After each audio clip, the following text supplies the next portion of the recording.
I swear it's different this time. Okay, it's different, I promise. All right, everybody, welcome back to the channel.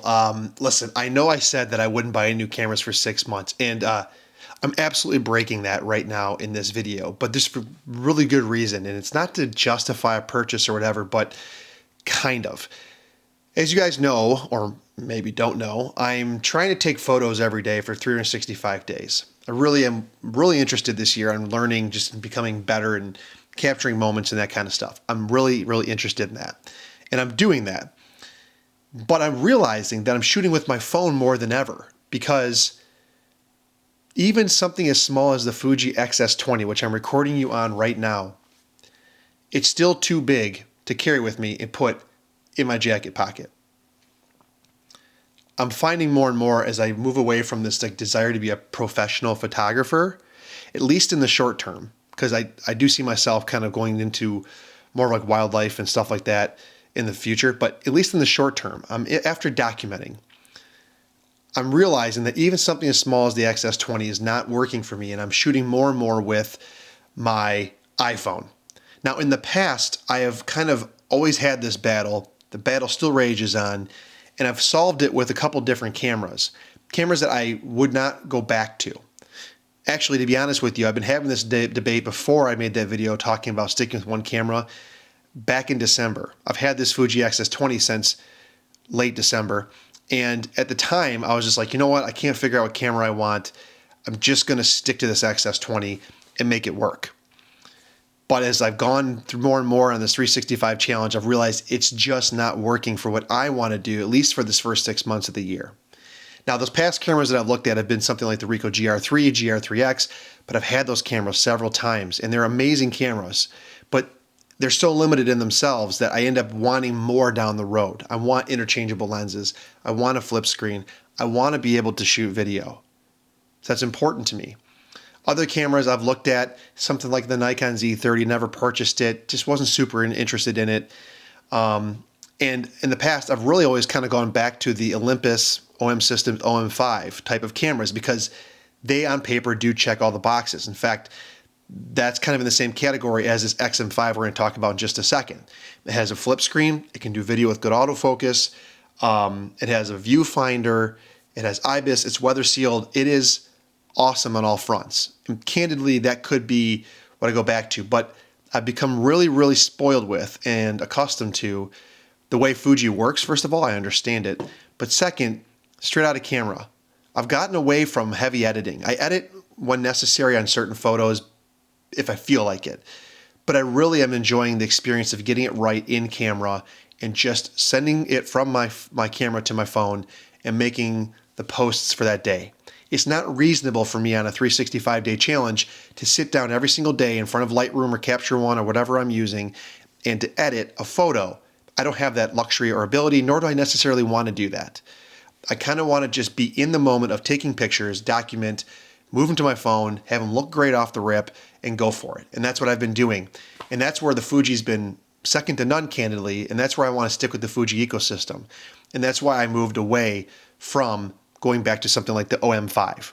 Now, with that said, this XM5 that is in that box, that I took out of the box, has been out back in December. So you might be asking yourself, why didn't I go grab this camera immediately when it was released? And there's two reasons. One, I was not able to put my hands on one, and that's been proving hard to do with anything Fuji. I mean, camera stores don't have them, your big box stores like Best Buy don't have them, so it's hard to do that.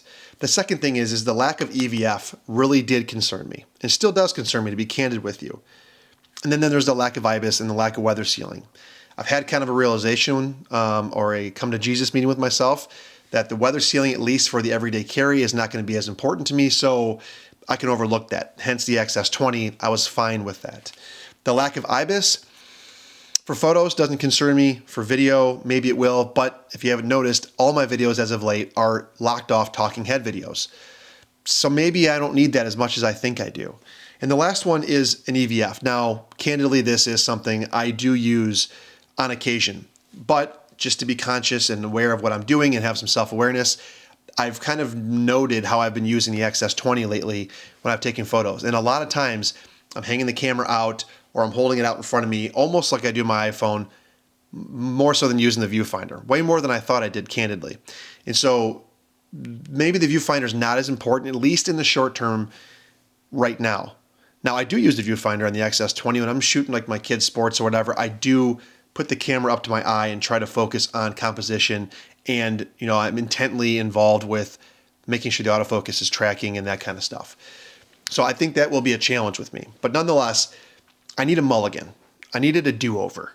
I needed to say, the camera I thought I decided was going to be the one for the first 6 months, great camera. Honestly, the XS20 is amazing, especially ever since the autofocus update that they pushed through. It's really good. And I think this X-M5 has the same one or similar because it seems pretty good on first impressions. But the camera, the XS20, is an amazing camera. Probably 50% of the photos I've taken pictures of so far in the first 30 days are off my iPhone because I wasn't carrying it around with me. And I think that defeats the purpose. I don't enjoy using an iPhone. In fact, using an iPhone to do this 365 challenge has felt like work to me. And I don't like that experience. And so I'd rather carry something that I enjoy using more than not. So that's kind of where I'm at with this. I'm not going to unbox this for you guys. I've already taken the camera out, obviously. It's pretty generic brown box. Interesting. Looks like the M5 box. Fuji went away from the kind of fancy painted boxes, and it's this brown cardboard box. It comes with the typical cheap Fuji strap, the basic battery, and then this particular one came with this cheap 15 to 45 kit lens, which is interesting. We'll talk about in just a second. But I want to give you guys my first impressions on the X-M5 because I kind of bought this without being able to hold one, and that was something that held me back. So here's my first thoughts.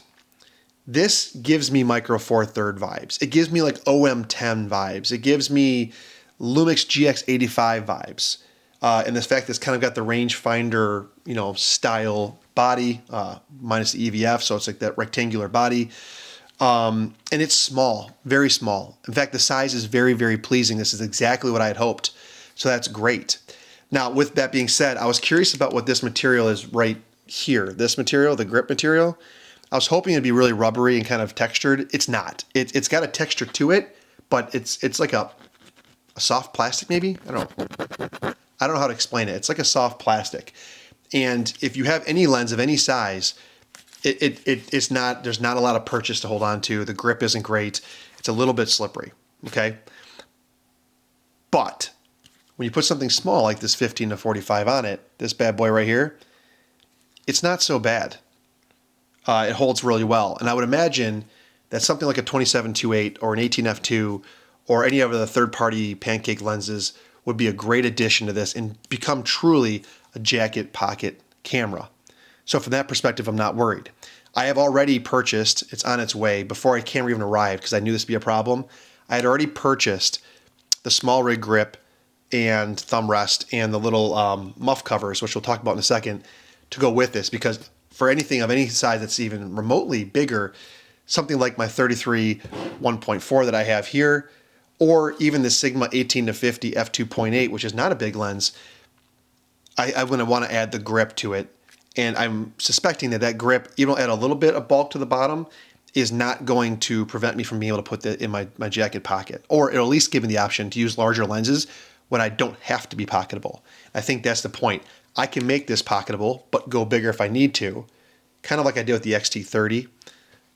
Or, go big or go small, but the XS20 was always the same size. I could not go smaller with the XS20. So there's that. Flip screen is cool, seems to be okay, nothing spectacular, it works well. Oddly enough, like getting it to come out, there's a little tab at the bottom here, whereas like on a lot of the cameras there's an indent. This does not have an indent. It is fully flush right here, and so you have to kind of grab it from the bottom and pull it out. That's how this one kind of works. The buttons on the back are a little bit cramped, if I'm being candid with you guys. It's those flat ones that you see on the XS20. The joystick's there, so part of getting the grip is going to be somewhere for my thumb to rest and to hold on to the front. That lets me access these buttons without bumping them as much. So that's something I'm looking forward to. If you look on top here, the Q button is located to the top as well as a record button. I'm glad they didn't put it on the back of the camera like they do on the XT30 right here, where your thumb always hits it. It is up top. It's a little bit tight between these two dials, but I mean, again, it's a small camera, so there's compromises to be had there. I would prefer that they replace it with something like where this AFL, AEL button is, right here in the play button. I'd rather it be somewhere up here. That's easier to reach, in my opinion. I really don't use the AFL, AEL button, but I will probably remap it to something else in the future. And then, of course, if you look over here, there is the drive button right here, right next to the 3.5mm headphone jack, or microphone jack, rather. With that said, what I was really surprised to see is that there's still this back dial right here. So this turns. It feels okay. What's interesting, I'll see if I can get this to show up on camera here. You guys see this right here? There's the wheel, right? And there's like this bump out. It'd be cool if this bump out wasn't here and there was a bit more of like the wheel real estate to grab, but again, that's being nitpicky. And then on the front, they have the typical Fuji command wheel right here. And what I like about this one, as compared to something like the XH2 or XH2S, is it is clickable. So you can have it do several things. So you could like have it do aperture, click in and do shutter speed, right? That's how they kind of do that. And then you have this, so you have kind of access to 3 different functions on these 2 different wheels. And of course, if you use a native Fuji lens, you have the aperture ring on the actual lens itself. So from a controls perspective, I don't find it lacking. What I do miss from other cameras like an XT30 or an XT50 or other cameras is the SCM dial on the front. I always love the SCM dial. It doesn't have it. Again, small camera. I guess I can't complain about that. Not necessarily a big deal. And there's no dedicated ISO button. So maybe that's where I remap to this AEL, AFL. I don't know. I haven't thought about that very much. Other than that, the build quality, I would say the XS20 feels like a bit better build. And I would obviously say something like the XH2 or XH2S is probably the best built. In fact, probably one of the best ergonomic cameras and best feeling cameras I've ever held is the XH2, XH2S. This obviously feels a bit cheaper, but it doesn't feel cheap. And I got to imagine when I put that smaller grip on, that will kind of go away. The only thing that feels really cheap to me is kind of like the plastics right here on this part. And like I said, the grip will help with that. Otherwise, you do have a headphone jack right here, which is interesting. They give you a headphone jack. I think this camera shoots like 6.2K open gate, just like the it's basically a baby XS20, which is basically a baby XH2S. It has micro HDMI on the side. It also has USB-C charging, which is a requirement for me. And like I said, back here is the actual microphone jack, which is cool because it's up and out of the way where the door won't hit it. Last but not least, the strap lugs on the side of the camera right here. I like these hard mounted strap lugs. Canon kind of does this where they embed it in the body. I think the Fuji XH2 and XH2S are like this. I don't like the little triangles that hang off the side. They get in my palm, they jingle around. I don't like that. And so I'm glad they put these hard mounted strap kind of placement, strap mounting points on this camera. So other than that, I mean, I have to get used to the Fuji dial. If you look on top, I mean, you have your film simulations and there's a custom 1, 2, 3 there. Got to figure out how to use that a little bit. I think you can set film simulation 1, 2, 3 customs right there. And then if you want to do some other stuff, you have to put it on C. In other words, if you want to make a custom, I think you have to put it on C. Then you can set it to either 1, 2, or 3. I only use 3 custom recipes anyways. One of them is more of like a modified Provia. The other is a modified, I think it's nostalgic nag. I have to copy them off this camera. And the third one's a black and white. It's the only 3 I use anyways. I don't load 15 film simulations. I really just use 3 of them. And so FS 1, 2, and 3 on these dials is more than enough for me. This obviously uses the smaller battery that is in some of the older Fuji cameras. I'll have to see how the battery life is. The SD card slot is down there as well. So I'm guessing when I want to take the SD card out, I'm going to have to remove the grip that's coming from SmallRig. So there's that. The other bummer part of this is that there is no flash built in. That's something the XS20 has that I do use quite a bit. However, I do have from my old Fuji cameras the EFX8 flash. And so if I do think I'm going to use flash, I can mount this on top. And again, I still think the real estate there is small enough with the right lens where I could put it in my bigger jacket pocket. Obviously, jean pocket stuff won't work. So I have access to this if I need it. So that's how I kind of plan on tackling the flash side of things. Otherwise, I'm I'm going to keep this Sigma 18-50 2.8. I think it's a good zoom lens. It's not worth it for me to get rid of this 15-45 kit lens. And this kit lens that I mentioned, I would talk about it. You know, it's a plastic mount in the bottom, so that's not great. It's kind of cheap, it's lightweight, but it is 15-45, and 15 millimeters on this camera is interesting because it doesn't have IBIS, and if you want to use the digital stabilization, you're going to need some extra room to allow the camera to crop in. And so 15 millimeters on its own, right by itself, is like 22 millimeters. Well, I like to vlog around the 24 to 26 millimeter at the tightest. And so this would be a really good equivalent focal length once you apply some of that digital cropping for stabilization. Other than that, I mean, I've seen some really great photos taken with this lens. It's not going to be a bokeh monster. It's only f3.5 to 5.6. It does have stabilization, though, however, in the lens, and so it's going to help with that. And this, I believe, is a power zoom lens, yes? Yeah, PZ. It's a power zoom lens. And so you just turn the ring and it zooms that way, and you can control the different zooming speeds in the menus of this X-M5. So I have decided that I am going to get rid of my XS20 and that 16-50 Fuji kit lens, which I really do think is a great lens, put some more money back in my bank. I'm kind of like on a path to the cheapest kit ever, because I really do value having a smaller camera. And I'm choosing the XM5 to kind of as my mulligan for the rest of these 6 months, because I just realized I wasn't carrying the XS20.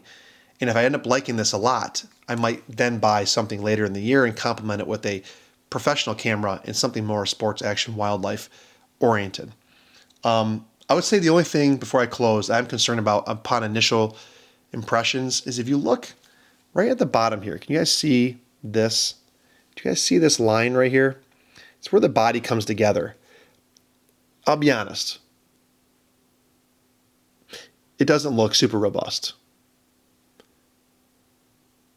I don't know. I don't know if I can get you guys to see this right there with the light. I mean, I'm nitpicking again. But this is not supposed to be the camera that you bash against walls and leave out in the snow for 12 hours. And this is going to go in my pocket. This is going to be my everyday carry. This is going to capture my kids' moments and my kids' sports. In fact, I'm taking it to my daughter's cheerleading event tonight. I'm going to use this, and I'm going to see how the autofocus is, and I'm going to see how I get along without having a viewfinder for something like that. I'm excited for it because I've been really fighting the XS20 and its lack of pocketability for the last 30 days. So I felt like I needed to take a mulligan. Okay, that's it. Hope you guys enjoyed. Pictures, further review coming about this XM5 in the near future. Have a great weekend, guys. See ya.